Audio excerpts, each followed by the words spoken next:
สบายดีทุกคนแม่ปุ้ยสิพามาแกงหน่อไม้อีกแล้วเด้อหน่อไม้เป็นหน่อไม้สดเป็นแหนงหน่อไม้กิมซุมเนาะอยู่สวนแม่ปุ้ยออกหล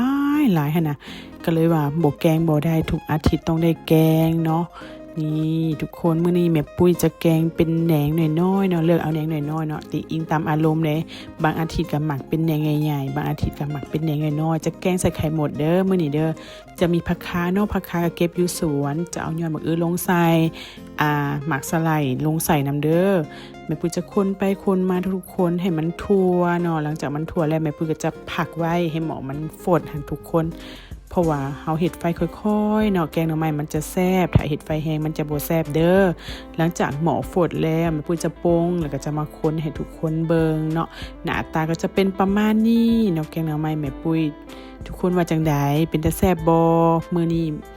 อยากแกงใส่แบบใส่เห็ดหูหนูเนาะแบบ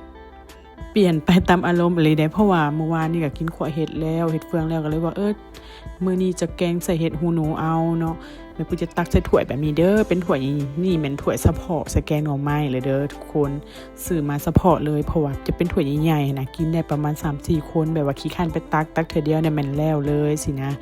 ประมาณนี้เนาะหน้าตาแกงหน่อไม้แม่ปุ้ยทุกคนว่าจังไดเป็นตาแซ่บบ่ถ้าเป็นตาแซ่บอาทิตย์หน้ามากินนะแม่ปุ้ยเด้อแม่ปุ้ยแกงทุกๆอาทิตย์เลยแม่ปุ้ยขอตัวไปก่อนเด้อทุกคนบ๊ายบาย